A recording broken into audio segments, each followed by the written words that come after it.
जो ये प्याले भर भर के पीना सीख गया उसे असल में जीना आ जाता है। नहीं तो वैसे सभी जी तो रहे लेकिन जी नहीं रहे। अरे जिसकी भक्ति जिंदा है उसकी मस्ती जिंदा है, जिसकी भक्ति जिंदा है उसकी मस्ती जिंदा है, नहीं तो व्यक्ति जबरदस्ती जिंदा है। व्यक्ति जबरदस्ती तो जी रहा है। किसी से पूछो क्या हाल है, का दिन काट रहे हैं, दिन समय काट रहे हैं। क्या कर रहे हैं? ताश खेल के काट रहे हैं, देख लो। और मैं सच में ये सोचता हूँ भागवत भी न हो फिर भी बिल्कुल खाली हूँ। लोग कहते हैं मुझसे कि आप तो खाली रहते हो, ठलुआ रहते हो। अब मैं उनको ये बात कहता हूँ, यहाँ की बात नहीं कह रहा, जहाँ मैं रहता हूँ वहाँ की बात कर रहा हूँ। मैं उनसे कहता भी हूँ कि जब मैं ठलुआ रहता हूँ तो आपने मुझे किसी चौराहे पर या कहीं खड़ा देखा है? नहीं देखा होगा। इतना मैं खाली हूँ फिर भी मुझे ऐसा लगता है कि और बढ़ जाए समय, कहाँ चला जाता है पता नहीं चलता, क्योंकि दिनचर्या ही ऐसी है। और लेकिन वो लोग जो ये कहते हैं कि हम समय काट रहे हैं, तो कैसे काट रहे हैं समय? इतना समय उनके पास जो बेचारे परेशान हैं समय से, तो इनको समय बेचारों को कम मिलना चाहिए, क्योंकि समय काटना पड़ रहा है बेचारों को। इसलिए नहीं, इसलिए व्यक्ति जबरदस्ती जिंदा है। वास्तव में उसने जीवन को भार समझ लिया है, भार समझता है, ये समझता है कहाँ से ये सब, तो ये चीज नहीं है। अरे वास्तविक जीवन को समझा जाए तो हकीकत में क्या है? ये अनमोल समय है, अनमोल। आज है कल नहीं रहेगा, आज कौन है कल कौन नहीं रहेगा।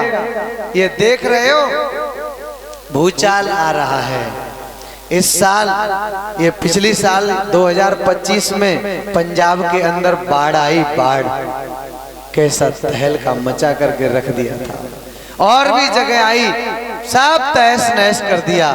और ये साल भी ये न सोच लेना कि हम कुछ और है। जो साल आ रही है 2020 से देख रहा हूं कि धान की जो फसल है वो किनारे ढंग से नहीं लग पाती है। इतना पानी भर जाता है कि वो फसल आती नहीं है, नष्ट हो जाती है। इतना पानी 2020 से देख रहा हूं।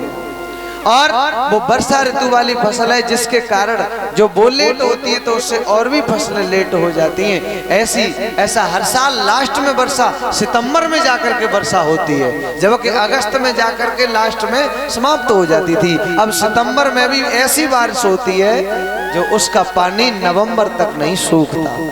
दिसंबर आ जाता है तब कहीं उन जगहों पर, किसी जगह पर तब फसल बोई जाती है। इसलिए कैसी पशु भैंस बह बह करके नहरों में चली गई, यहाँ से वहां हो गए जीव जंतु सभी। ये क्या है? हम क्या समझ रहे हैं? ऐसे ही करके ये समस्या बढ़ती जा रही है। अगर हम जागे नहीं, हम समय को न समझ पाए, तो वास्तव में ये समय हमें न ले जाकर कहाँ रख देगा। ये समय बड़ा बलवान है, इसलिए समझने की जरूरत है। वास्तव में ताश खेलने का समय नहीं रहा, समय परमात्मा की भक्ति करने का समय है। और वास्तव में अभी नहीं जाग पाएंगे तो कब जागेंगे? गफलत करने का समय नहीं रहा है।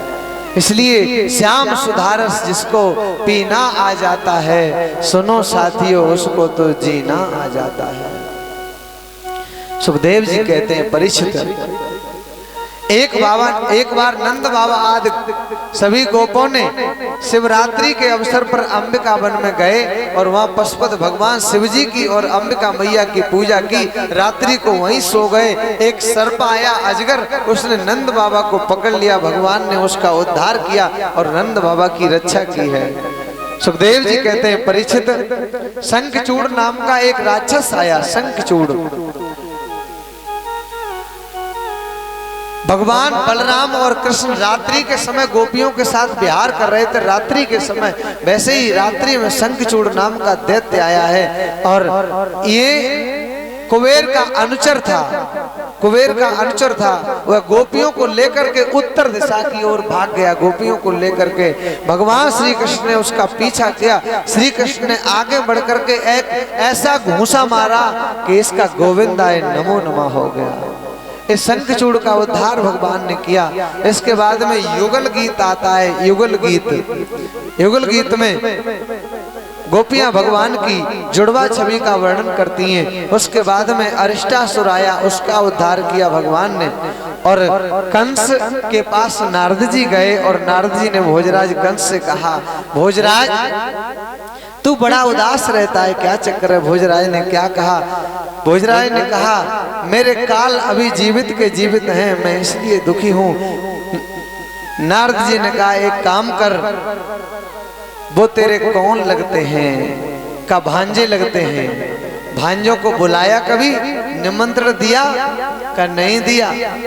बच्चों को मेला देखने का बड़ा शौक होता है, और तू एक अनुष्ठान करवा, कोई अनुष्ठान, और जिसमें उन्हें निमंत्रण दे। और वो छोटे ही बालक तो हैं, और उनको भी पत्र लिख दे कि वो भी आए जरूर, और दोनों मेला देखने जरूर आएंगे। तू मामा लगता है तो भांजों को बुला तो सही। भोजराज,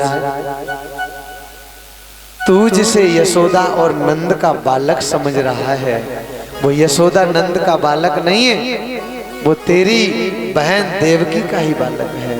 और जो कन्या तेरे हाथ से छूट करके गई थी, वो कन्या देवकी की कन्या नहीं थी, वो रोहिणी की कन्या, वो यशोदा की कन्या थी, यशोदा की। इसलिए तेरे साथ छल हुआ है।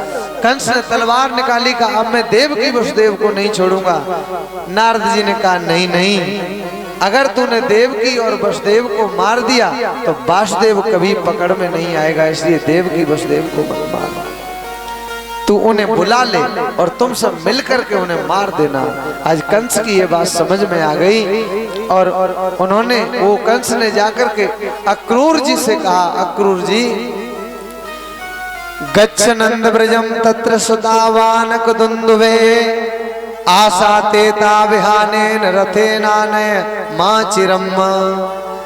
अक्रूर जी, आप मेरे परम हितैषी हो। भोजवंशी यादवों में, वृषभवंशी यादवों में, एक में भी मेरा इतना कोई प्रेमी नहीं है जितना आप मेरे प्रेमी हो। अक्रूर जी, आप मेरा एक काम कर दीजिए, मित्रवत काम कर दीजिए, आप ब्रिज में चले जाइए, और जो कृष्ण और बलराम हैं उनको लेकर के आना, साथ में नंद बाबा सभी गोपों से कहना कि कंस ने 1 वर्ष का जो टैक्स लगता है वो टैक्स मंगाया है, और दही दूध माखन भी मंगाया है। ये चले जाओ, ले जाकर के पत्र और उन सबको दे देना, उनसे कह देना जाकर के। अक्रूर जी, बस अब थोड़े दिन की तो बात है, ये सब मारे जाएंगे, ये सब मारे जाएंगे। कौन? ये उग्रसेन मेरा जो पिता है, इसको भी मैं एक बार मेरा काम बन जाए, अपने काल को मार दूं, उसके बाद ये जो मेरा पिता उग्रसेन है और जो मेरा चाचा है ना देवक, इसको भी देख लूंगा, और ये सबको देख लूंगा, सबको मार डालूंगा मौत के घाट। फिर तो रहोगे तुम और मैं, और रहेगा एक टंक सारी दुनिया का राज्य अपने लिए। आओ हाथ मिलाओ। और अक्रूर जी का हाथ पकड़ करके, अब अक्रूर जी जबरदस्ती हम यहाँ कर रहे हैं, नहीं चाहते कैसा हो। उग्रसेन च पितरम स्थविरम राज्य कामकुम कामुकम तद भ्रातरम देवकम च ये चान्ये विदुषो मम्मा। ये मेरा पिता बूढ़ा हो गया है, फिर भी इसे राज्य का बड़ा लोभ है, और ये जब तक नहीं मरेगा तब तक मेरे रास्ते का कांटा नहीं हटेगा। देखिए कंस की ये सोच है, कंस की ये सोच है कि जब तक ये मरेगा नहीं तब तक मेरा रास्ता साफ है। राज्य के लोभ में ये कंस कह रहा है, अक्रूर जी तुम ब्रज में चले जाओ और जाकर के उन ब्रजवासियों को बुला करके लाना। आज अक्रूर जी ने कहा ठीक है, मैं चला जाऊंगा और उन्हें लेकर के आऊंगा।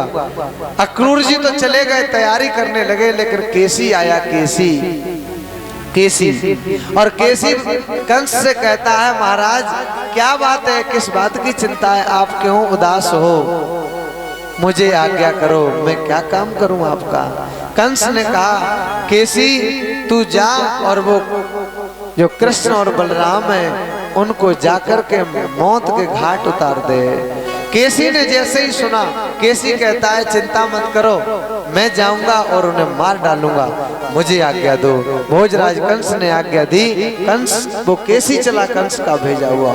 इसकी इतनी बड़ी बड़ी आंखें, इतनी बड़ी बड़ी विशाल, इसका मुख तो ऐसा है जैसे किसी बड़े बरगद की गुफा हो, बरगद की जड़ में खोखली हो जाती है ना, ऐसा मुख है इसका केसी का। और चला है ये भगवान श्री कृष्ण के पास पहुंचा है। भगवान श्री कृष्ण ने जैसे ही देखा पहचान गए, घोड़े के रूप में गया है केसी, और उसे देख करके भगवान ने उसके पैर पकड़े और उठा करके 400 हाथ दूर फेंक दिया। भगवान ने उसे जैसे ही 400 हाथ दूर फेंका वैसे ही अचेत हो गया। थोड़ी देर बाद फिर उठ करके आया और उसने आकर के भगवान श्री कृष्ण पर प्रहार किया। अब की बार भगवान ने अपना सीधा हाथ लिया और हाथ लेकर के केसी के मुंह में घुस दिया, और जैसे ही मुंह में डाला तब तक हाथ केसी के मुंह में दबाए रहे, तब तक दबाए रहे जब तक उसकी आंखें पलट न गईं, जब तक उसके प्राण न निकल गए, तब तक भगवान ने हाथ उसके मुख से नहीं निकाला। इस प्रकार ये केसी का भी उद्धार कर दिया भगवान ने। व्योमासुर आया, व्योमासुर का भी भगवान ने उद्धार कर दिया। बोलिए वृंदावन बिहारी लाल की जय हो। अक्रूर जी ने रथ सजाया। अक्रूर जी रथ को सजा करके चलते हैं और ब्रज की यात्रा करते हैं। अक्रूर जी घोड़ा रथ में लगा लेते हैं और सोचते जा रहे हैं, न जाने कौन सी तपस्या की है जो आज भगवान के दर्शन होंगे मुझे। सुबह ही चल पड़े, जल्दी सुबह मन में सोचते हैं कैसे होंगे प्रभु, जिनके कैसा स्वरूप होगा सुंदर, आज तक देखा नहीं है, सुना है केवल, देखा नहीं है। कितने सुंदर होंगे, मैं जाऊंगा उनके चरणों से लिपट जाऊंगा। ऐसा ध्यान करते हुए जा रहे हैं तो अक्रूर जी की समाधि लग जाती है। फिर होश आता है, अरे हमें तो वृंदावन जाना है। घोड़ों को चलाने लगते हैं। आज जैसे ही चलाने लगते हैं, घोड़े चलते हैं थोड़ी दूर, फिर होश आता है, फिर वही ध्यान आता है कि प्रभु के होठ लाल लाल, जंगली कुदरू जैसे होठ होंगे लाल लाल, और कितना सुंदर कपोल होंगे, कितनी सुंदर नासिका होगी, कितना सुंदर स्वरूप होगा प्रभु का, मैं दर्शन करूंगा, धन्य हो जाऊंगा। और ऐसा ध्यान करते करते अक्रूर जी की समाधि लग जाती है। फिर घोड़े रुक जाते हैं, रथ रुक जाता है, समाधि खुलती है, फिर होश आता है, अरे हमें वृंदावन जाना है। फिर घोड़ों को हाँकने लगते हैं। ऐसे कर करके शाम हो गई वृंदावन पहुंचने में, जबकि थोड़ी देर में पहुंच जाते हैं, लेकिन शाम हो गई। परीक्षित जी जब पहुंचे तो क्या देखा है, ब्रज में पहुंच करके अक्रूर जी ने देखा है कि दोनों कृष्ण और बलराम गौशाला में बछड़ों को इधर से उधर कर रहे हैं। बड़े सुंदर छोटे छोटे हैं, 11-11 वर्ष के, बड़े प्यारे लग रहे हैं। और उनको देख करके अक्रूर जी एकदम से दंग रह गए, देखते ही रह गए। अक्रूर जी सुध बुध भूल गए, लेकिन जैसे ही नजर पड़ी कृष्ण और बलराम की अक्रूर जी के ऊपर, अब तो नजर पड़ते ही और ज्यादा बेहाल हो गए। अक्रूर जी भगवान के चरणों में गिर पड़े, लेकिन भगवान ने कहा नहीं नहीं चाचा जी, आप चरणों में क्यों गिर रहे हो, उठो। और जबरदस्ती उठा करके कस करके गले से लगा लिया। कहो चाचा जी क्यों पधारे, आप किस लिए आए हो? मथुरा में सभी सुखी हैं, खुशी है कि नहीं?